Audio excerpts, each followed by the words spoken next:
अस्सलाम वालेकुम, आप देख रहे हैं RNN न्यूज और मैं हूं नाइला भट्टी। शामिल करते हैं आज की अहम खबरें।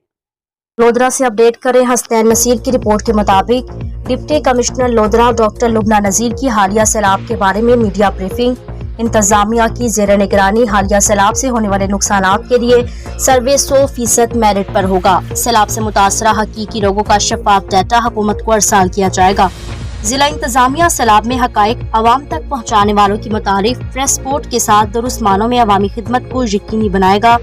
प्रेस ब्रीफिंग में additional deputy commissioner revenue Syed Waseem Hassan Shah, ACs Asghar Lukari, Iram Shahzadi, DEO Shakeel Ahmad भी मौजूद। लोधरा और कहरोड पक्का दो तहसीलों में सैलाब से 43 मवाजात मुतासिर हुए। सैलाब से 4 मवाजात मुकम्मल, 39 आर्जी मुतासिर हुए। 35,755 लोगों, 25,021 जानवरों को महफूज मकामात पर मुंतकिल किया गया। मजमूई तौर पर दो तहसीलों का 41,577 एकड़ रकबा, 22,601 आबादी मुतासिर हुई। सैलाब मुतासरीन और इनके जानवरों को खाना और चारा भी दिया गया। जिला में सर्वे टीमों की ट्रेनिंग का अमल जारी। तबाह होने वाली सड़कों की आर्जी मुरम्मत जारी है। अब तक के लिए इतना ही। मजीद खबरों और अपडेट से बाखबर रहने के लिए देखते रहें RNN न्यूज।